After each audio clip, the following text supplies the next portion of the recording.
Welcome, everybody. We got a lot of people logging in, and let's give about, one more minute, Ginny, and then Sure. I still see a lot of people are connecting right now. I see that and we'll too. kick it off. All right.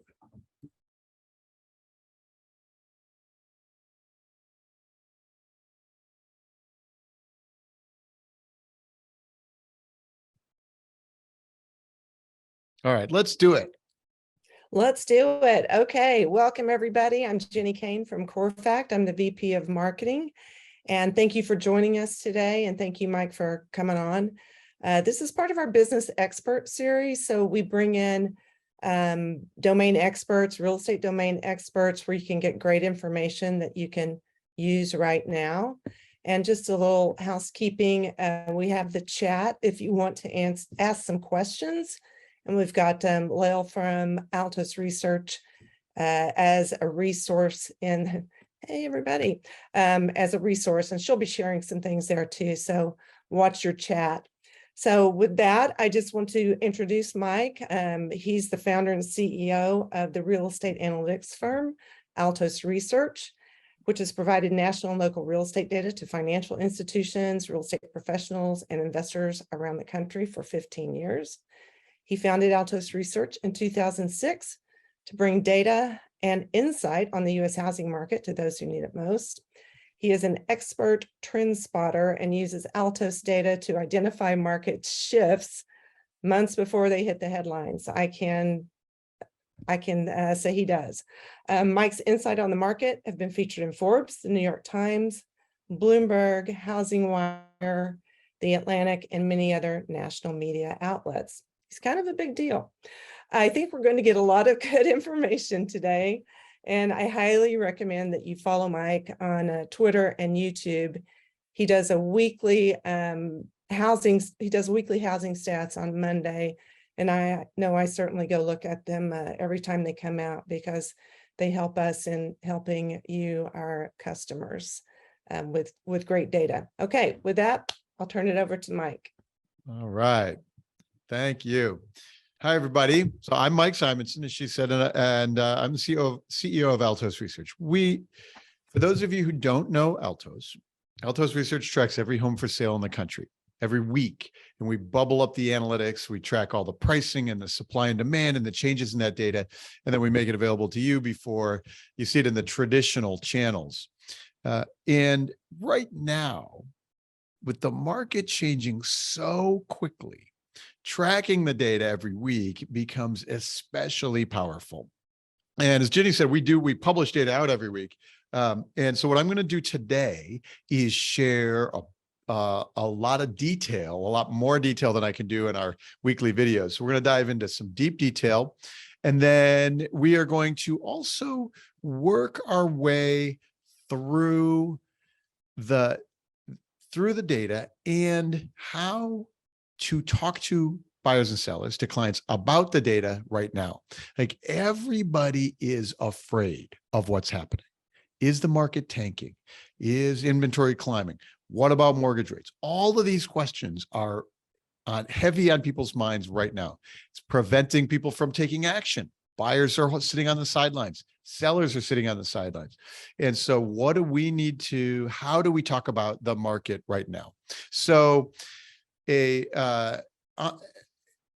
ideas for the day. I like to frame what has changed in the market and what hasn't. So there's a lot of things that buyers and sellers think they know, and a lot of them that they are expecting. And then we're also going to talk about how things haven't changed. So I'll give you an example. Talked to several people this week, actually people who are buying homes right now. And I was curious to see, these are friends or colleagues, and I was curious to see what is their situation, what's their perception of the market right now. One is a small investor buying homes in Florida, and they have buying one or two homes in Florida. They own a small portfolio of investment property, and they're flying around the state. They have cash ready. They are looking for the right properties.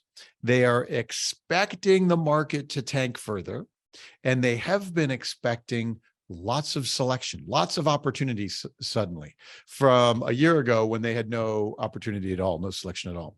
And what they're finding is, they told me they're finding that when they find the right property that's priced right, they still have a lot of competition. Now, it's a lot easier than it was. There's a lot less competition than it was, but they still have to make the right offer in a competitive environment. I had another friend who bought a home, high-end home in Southern California. And I asked him what his experience was like. How's the market? And he said, Mike, I know the market's tanking everywhere. That's how he put it. But my situation was special. I'm buying in a very select neighborhood, and the properties that come up are very unusual. And so I had multiple offers and I had to outbid them. Now, it wasn't crazy and I was able to get the property, he said, but he had a competitive offer with 4 other offers on this special property in high-end Southern California. And the thing that these have in common is both these buyers are expecting the market. They're expecting the market to be really cold and to have lots of options and to have sellers who are panicking. And none of those things are true. And they all thought that they were unique, but that everybody else was in a bad position. And it was really fascinating. And this really highlights to, some of the things have slowed in a lot. And there are a lot of markets in the country where inventory has climbed a ton. But there's a lot of things that haven't changed in those. And so we're going to try to highlight those differences for you as we look. We're going to look at available inventory for the rest of the year. So we can foresee where inventory is going to come and what that means for buyers and sellers. And we can look at prices for now and for the rest of the year. What we already know about home prices for the rest of 2022. We also have early signals in the data right now for 2023. So we'll spend some time looking and seeing what that says for how the next year shows up. And then as we go through the data, one of the things I like to do is frame how to talk about the data right now to buyers and sellers. And then we'll wrap up with a few local markets that are some interesting things happening around the country. Let's start with mortgage rates. The mortgage rates are spiking again. They're up big this week. And this chart shows us mortgage rates over the last decade. Each color here is a year. And you can see that the brown at the far right side of the chart has spiked up dramatically since the beginning of the year. And it's highest level we've had in a long time, 14, 15 years, over 6%. And while we can see that impact that absolutely slowed the market, slowed buyers, made it less affordable for many buyers, it also, at least to this point, hasn't stopped the housing market. And so it's a really fascinating challenge. Now, we're also in this mode where rates are spiking again. And in all the data we talk about, I don't have any ability to predict where mortgage rates go. I have no idea if they go up higher or lower from here. What I do have is we can look at the data and see how the higher rates impact the market. So for example, the little orange part here in the middle, 2018, that was the last time rates rose, and they rose throughout all of 2018 from about 3.9% to 4.9%. And we can see in the data what happened. What happened was by 2019, we had inventory growth, year-over-year inventory growth. By at the end of 2019 and 2020, we had very slight, almost flat home price appreciation year to year. As inventory grows year over year, then the following year out is when home price appreciation flattens. So we can see that those things are coming just from where mortgage rates are now. We've had steeper and more abrupt rate climb this year. And so you can imagine that the inventory change and price flattening will be more abrupt next year. And here's what I mean by inventory change. Now, before we dive into that inventory change, I'm going to talk about a lot of stats today. This all comes from the Altos research data. I'm using national level data for this talk, but Altos tracks every home for sale in the country, and we do all of our data down at the zip code level and inside the zip code, and how you can look around at different price ranges. And we bubble that up and make that available in market reports branded for you, the realtors. If you want to understand what we're doing with the data, we have a free ebook. And so this ebook is how to use market data to build your real estate business. In it, there are ideas, there's scripts for how to phrase things. There are strategies for when to use data and which elements to use, how to understand what this data point is saying. There's leading indicators in the data. There's ways to frame things for buyers and sellers. So it's a free ebook. Lael from Altos is in the chat, and she'll post this link in there too, so that you can go download it and look. But well, as we're talking about the data today, use that ebook as your reference for how to understand the data. All right, so let's look at some of the data. This is inventory, active inventory of single family homes in the US. These are on the market, and it's over the last 7 or 8 years. You can see each bump here, each little hump along, that's a year. And inventory rises in the summer and then falls in the winter, resets at the beginning of January and starts climbing again. There's a few big trends that you start to see. First thing is that you start on the far left side of the chart. Inventory has been generally falling year over year. Available inventory of single family homes been falling year over year for a decade. And the active inventory has been falling because every year, as rates have been really low, it's been a really good time to take homes, buy them, and use them for investment properties. If I'm moving up or moving down, to hold my first one and then buy the second one, because now I have 2-3% mortgages. I can afford 2 mortgage payments and have an investment property, add to my investment property. And Americans have been doing that over the last decade every year. And you can see as a result, there are fewer and fewer homes on the resale market. You can see 2015, the far left side of the chart here, 2015 we were 1.2 million homes on the market. And right now we have 552,000, like less than half of what we normally would have. Even in 2019, just before the pandemic, almost 1 million homes right now on the market. And so this spring and summer, as inventory has jumped up, has climbed very quickly, most people in the market don't realize that we still have a crisis shortage of homes for sale.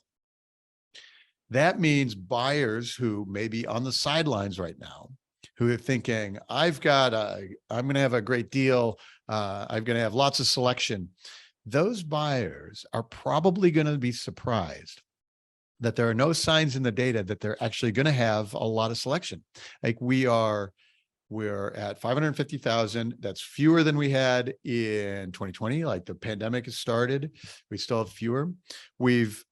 Inventory bounced up a little bit this week, post Labor Day, a little bounce, but generally we've topped off. And then starting in October, midway through October, inventory is going to fall through the rest of the year.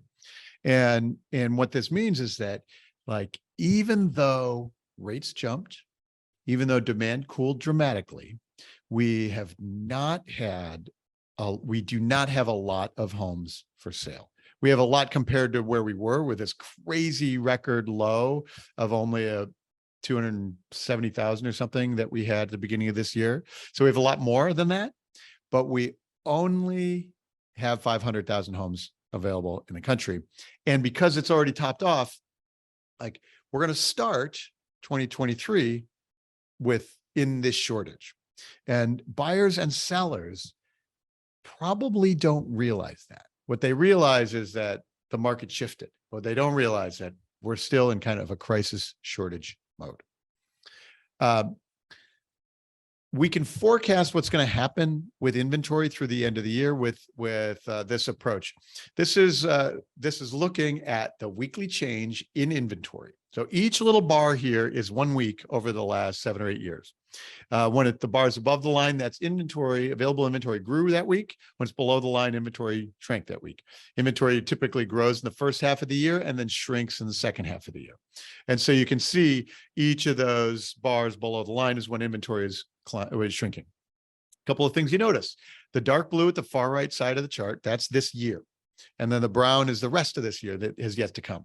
That dark blue, you can see that those spikes higher this year than we've had. So we had, as inventory was climbing this year, it was climbing faster in a given week than we've seen it in many years since the bubble burst. And people felt that, like the buyers and sellers recognized that, and they said, wow, inventory is climbing, the market must be crashing. So they felt that. However, starting in July, that dropped dramatically, and the last few weeks have been very low new inventory or negative, so inventory falling in the last few weeks of August. We have in September. So then we have a few more weeks where we probably could have a little more up, and then it'll be down for the rest of the year. And as it's down for the rest of the year, that's where we can say that we already know that we're going to start 2023 with a shortage. It's going to feel short. It's still going to be a tight market, with a few exceptions, zip codes around the country. And when we plot it out in a little forecast model, it looks like this. And this is inventory. Each line here is a year. And so you can see in previous years, we used to have 1 million or more homes available in any of these years. And then in general, each year has fewer and fewer homes. What we can see here is the dark red line is this year. And you can see how our inventory climbed rapidly. And the dots are the rest of the year. So as of right now, we are forecasting 470,000 single family homes to start 2023. And that will be essentially as low as any other time during the pandemic. It could be because we're forecasting with fewer transactions, we're forecasting a light decline for the rest of the year. It could very easily be that we start 2023 with fewer homes than we started 2021 with. And so like that would be remarkable in this world where, the whole point where rates are rising, slowing the housing market, yet we actually don't have any inventory buildup. That's really what we're looking at. And so for buyers right now, it seems unlikely that they're going to have a flood of new opportunities. So if you have a buyer who has found a home they like now at a price they can afford now, then it's unlikely that they're going to have suddenly a ton more selection in the spring. Now, they'll have spring selection, so they'll have a little bit more inventory, but it's unlikely that there's no sign in the data anywhere now that there's going to be a sudden surge of new listings for them to go search from. So it's a really fascinating time, and it took me by surprise because we looked in May, June, July, and you watched that inventory climbing very rapidly, and it looked like, are we going to get back up to the old normal? It doesn't look like that. And frankly, what's happening is American homeowners, the people who already own homes, are in a very strong financial position. They have ultra low rates, they have a lot of equity, and they have high rents possible on their home. And because of all those three things, I never have to sell my house. Like I may never want to lose that 2.7% mortgage. And as a result, I don't put the home on the market. Now that'll change slowly over time, but there's no surge, right? And there's no surge, and you have the macro environment. So even though there's lots of signs of potential recession coming, everybody right now is employed. We have record levels of employment. So people have their equity, they have their cheap mortgage, they have their jobs. None of those signals say I need to sell my home. And so they're not. And so that's why inventory is staying low and likely going to stay low into the next year. Let's move on to some other interesting stats. During the pandemic, perhaps the defining characteristic of the pandemic boom were the bidding wars, the multiple offers, the bidding wars. We call it immediate sales. House is preparing to list. It lists on Thursday. They take offers on Friday, go into contract on Saturday. Those immediate sales were essentially that the houses are bypassing the active market altogether. Like we're taking offers as soon as we put it on the market, or sometimes it's we line up the offers and then put it on the market and take it off immediately, go into contract effectively immediately. So we call these immediate sales. And the way this chart works is that each line here is a week, each of the vertical bars is a week, and over the last couple of years. And the total new listings in a given week. And the light red portion are the portion that went into contract essentially immediately. So earlier this year, like a third of the homes were taking offers and going into contract immediately after listing. Now that's down, that little light part of the bar shrinks as we get later in the year now. And so it's under 20% now. And you can see that we had a little dip for Labor Day last week, the second to last bar on the right. And now it's back up. And that'll generally be declining. You can also see here that starting in July, at the end of July, or mid-July, we had a bunch of listings, and then abruptly the July 4th week went down, and dramatically fewer new listings per week after July 4th. You can see how the bars just shrink. What happened here is in June, there were a lot of people who were thinking of selling this year, and they thought, I got to get out in June before this market gets worse. And so that actually pulled supply forward. And from the July, August supply got pulled into June to get listed because sellers were worried. And as a result, though, inventory growth slowed dramatically after that. So now we're in this space where we can see still a surprising number to me of sales that happen immediately. And these are like the friends that I talked to this week, investors or people who are buying special homes, that are the nice homes that are priced right in the right location, are still going quickly in most markets and going with multiple offers. Like you can see it at about 15,000 immediate sales around the country last week is remarkable. It's way more than I expected at this point, to be honest. Let's shift now to pricing. So we talked about supply, and we talked about a little bit of the demand there too. And as a result of looking at supply and demand, you get the price. The median home price for single family homes in the US this week is $439,900. It's been flat here for several weeks. That's the dark red line here. Home prices peak in June typically, and then start falling back for the second half of the year. And you can see each year's cycle through here, the little bump and falling back. They reset over the holidays to start new for the new year. We can see that, so home prices are pulled back off their peak, but actually not very much, percentage-wise, not dramatically.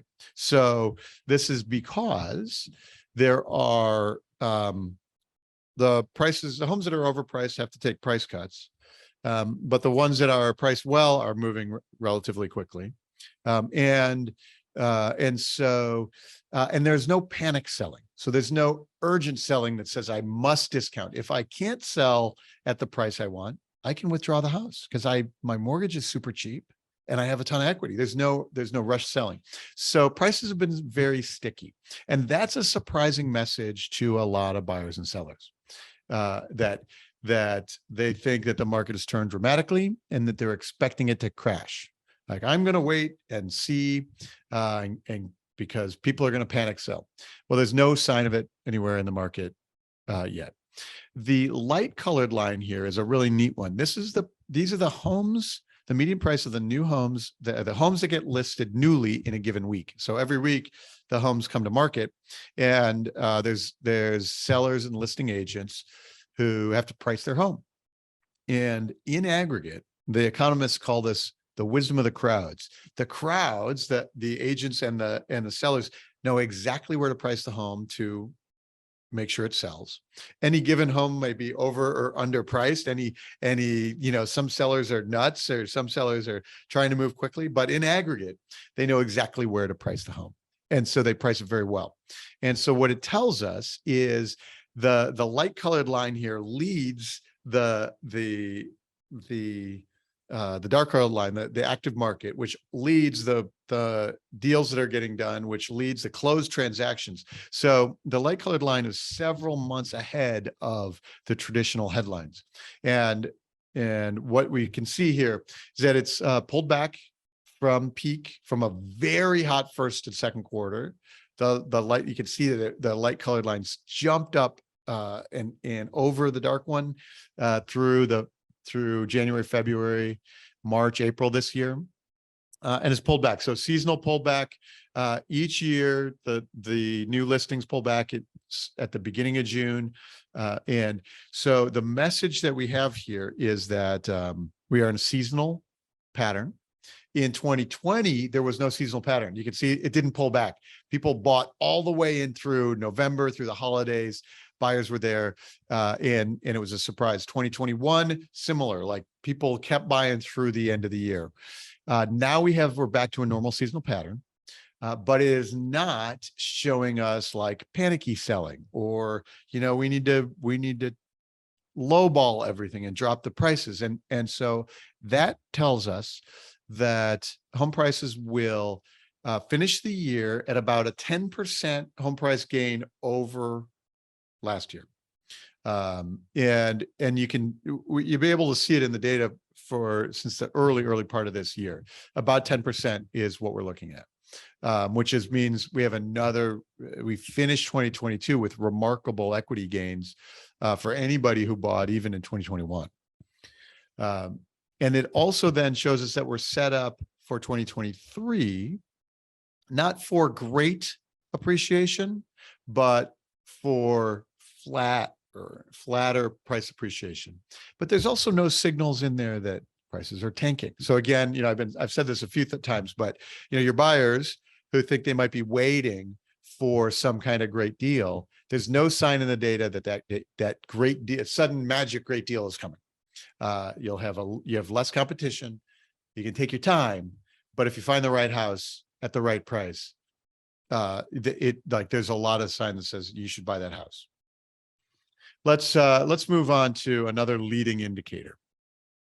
This is the percentage of homes on the market that have taken price reductions. This is powerful because homes are on the market now. They don't get an offer now. In October, they take a price cut.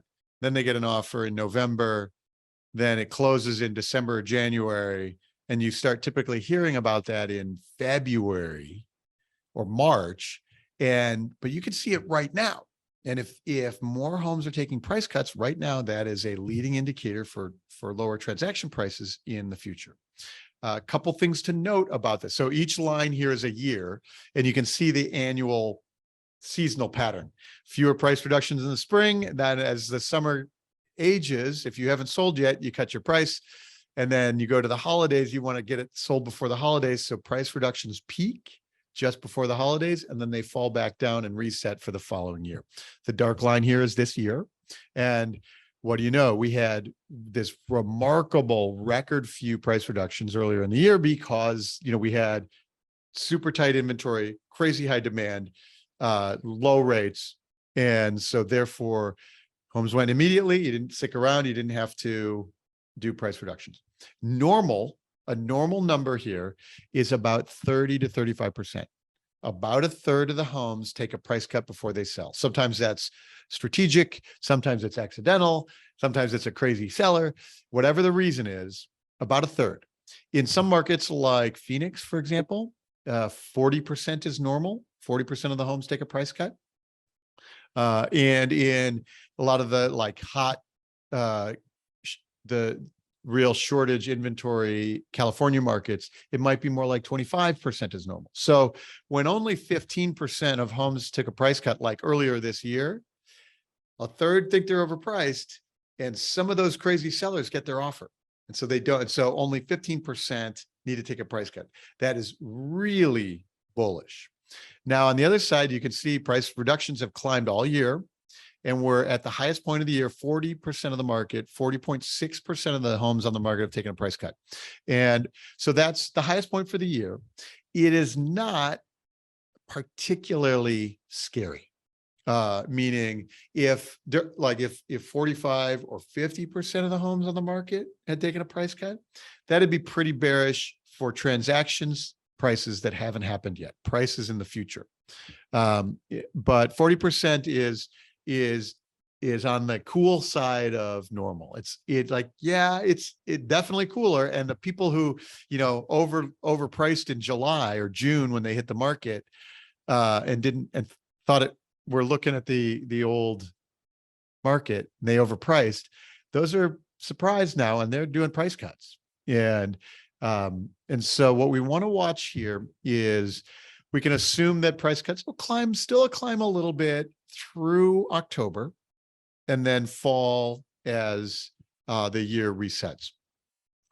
What we want to see is if price reductions move nationally to 45% or higher this fall, that's going to be a pretty bearish signal. That would mean that there's even fewer buyers than we knew, or that they cool off really dramatically with this latest spike in mortgage rates. And that would set us up for a flatter or even down home price year in 2023. So, it could still happen because mortgage rates are just now spiking again. Like I said, I don't know where mortgage rates go. I don't know how to predict mortgage rates. If they go up from here, if they go down from here, if they stay flat. But what we can do is see how quickly those rates impact prices in the market. You can look at price reductions in your local market. And I have I'm going to do a screen share here. I have a view this is the Altos product. This is our advanced analytics product. It's actually in beta testing right now with a handful of clients. It allows us to build analysis on the fly. What I've done is I've done a ranking of the 50 markets with the most price decreases. And what's fascinating is, so we saw 40% nationally. In Boise right now, 61% of the homes have had price cuts. And that's pretty bearish. You could see Phoenix, 60%, Austin, 57%.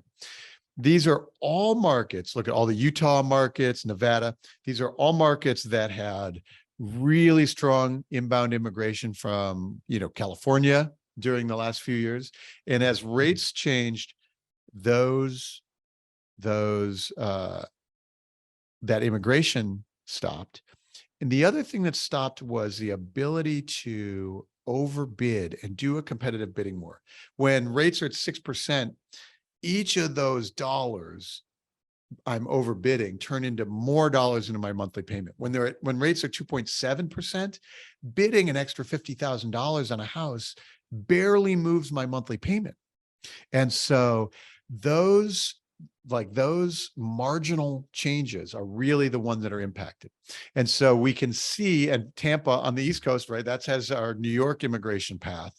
You can see in Jacksonville, you can see exactly the markets that are slowing down and what that means for them. So all of these are all significantly higher than they were, earlier in the year. Boise in March, only 14% of the homes had price reductions. And normally Boise might be 40%. So now we're at 60.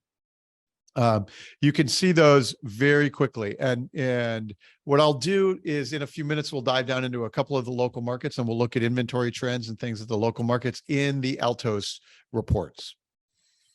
Let me go back here and we will go. Okay. While we've been talking about this, and I'm going to show you in a minute some of the Altos reports. If you want to get your Altos data, in your hands and in the hands of your clients today, go to altosresearch.com. You can book a demo with our team for your local market, or you can just grab the data. We can literally put the data in your hands right now. It's automated. The data is automated and the emails are automated to your clients. So you have a listing and you say, look, while we have your house listed, I'm going to put this report in your inbox every Monday. And I want you to keep your eye on this one number so that we know if the market is giving us a signal. The market is changing while we have your house listed. That's what the Altos reports do. And I'll show you those reports in just a minute. But altosresearch.com, just get started today and or book a demo right now if you want to dive into your local market. All right, let's do a little more data and move things along. So we talked about price decreases. The other side of that are price increases.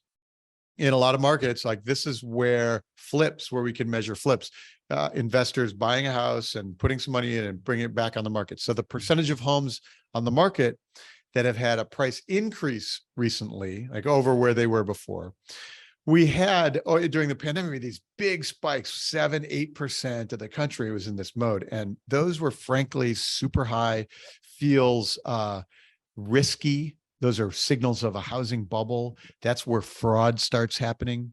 And then this spring, very quickly, the price increases drop. So you can see the far right side of the chart. Currently, only 1.7% of the homes are on the market that have had price increases. Normally, it might be 3%, our investor properties. But sometimes it was 7-8%. And so you can see that this shows that investors in particular are backed way off their whole, especially the fix and flip investors, that the iBuyers, those types of folks are backed way off because it's significantly harder to make money in that way.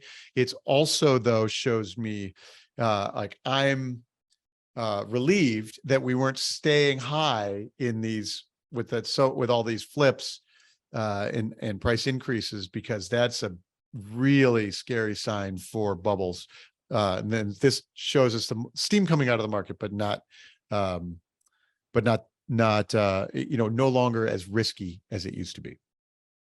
Here's another really fascinating stat: the percentage of homes on the market that have been relisted. So we can watch homes on the market go into contract and then come back out and get relisted, or on the market, get withdrawn, no offers, and then relisted back on the market. Over the last few years, because the market's been really hot, you have backup offers and you don't need to relist. It never gets relisted. Even if the deal falls through, you have a backup. Well, we can see over the last few months, the dark red line gradually growing higher and gradually, in the last few weeks, stepping a little bit higher, meaning there are more relists happening. You can see at the left side of the chart that relists spike in January because things get pulled over the holidays and then they get relisted in January. But if relists are climbing now, that's a bearish signal. It's not super high, but it's one that we can keep our eye on. So if you're you have the hypothesis, or your buyers do, that the markets are going to slow further than Mike's been talking about, or further than the headlines know, or I think I want to show a seller that, the risks are growing, then you can keep your eye on that relist rate in your local level, at your local market. And it's a signal. When the early on in the Altos history, 2006, watching Silicon Valley, we could see homes in Silicon Valley that had gone from the boom time when it was things would go in 20 days or 2 weeks, and then all of a sudden anything that lasted over 30 days on the market was stale. And we watch agents and sellers pull properties and then relist them. And we watched 30% of the homes had been relisted. A really suddenly bearish signal in the market. And so, being at a couple percent right now is not that bearish, but that's what the signal tells us. And it's definitely higher than it was. So, there's a lot to learn there. This is probably going to stay lower with inventory staying lower. So, just like if I don't have the offer, or I don't have the deal, I don't have to sell the house. If my deal falls through, maybe I choose not to relist it. So that'll help keep this lower as well. And then you can look at them, contract failing as a percentage of the contracts. So these are relists as a percentage of contracts, and you can see how, the springtime we had super low, ultra low, only 5% because everybody had backup offers, and only 5% of those in contract were getting relisted. Now we're up to 14%. That's definitely climbing. It's getting back to more normal range, but normal, not scary. That's a really fascinating trend. Let's do a couple more quick ones, and then we'll head over to the local reports. I've got a few local markets. This is days on market. So normally this time of year, couple months on the market for median days on market for the US single family homes. You can see a normal year by the holidays, it's higher, then it resets as you get fresh inventory in the spring. This spring, of course, we were in crazy lows, super fast, all those immediate sales I talked about. And now the market's slowing and we're getting closer to normal. It's going to be fascinating to see where 2023 goes, because will we get back to a normal time cycle? Like it's normal to take 2 to 3 months to sell a house in the US. Will we get back there? We're going to be short. We're going to have shortage. So it may be that things still move more quickly, even in a dramatically slower housing market next year. All right. And one of the things where we can do with that days on market is look in the price range segments. In the Altos data and the Altos reports, we look at every market in the country in 4 price range segments. The high end of the market may be behaving very differently from the low end. And so what we can see here is this is the 4 segments for the whole US. The top of the market's about $1 million. The low end of the market's under 200,000. And the days on market column is off here on the right. And we can see that the anything under that $400,000 range, right around 400,000 or under, is where it's moving most quickly. You can see at the $1 million range starting to slow more dramatically, growing there. And the low end is actually slower because the low end is dramatically older. You can see they're 64 years old rather than 27 years. And so they're smaller houses on small lots. So what it tells us is we know exactly where people's buy box is. We know exactly where the demand is. And, with your buyers and sellers, you say, I know you think that everything's slowed down, but in your price range, you're looking in the highest demand sector of the market. If we find this house, we're going to take action quickly. And so by showing their price range is really a valuable way to look at it. All right, let's switch to some local reports. Let's start with Boise. We talked about Boise. We talked about how the inventory rose dramatically in Boise, and the price reductions have risen to 61%. This is the inventory chart over the last 3 years for Boise. And Boise is, you can see this dot is last year at this time, and it's 2 years ago. And you can see we are at the highest level of inventory we've been in 3 years. In the years before that, Boise's had more inventory. So it's actually not huge amounts of inventory, but significantly more than we were even a few months ago and last year at this time. And that increase is happening across the markets. All the big boom pandemic markets is a similar pattern.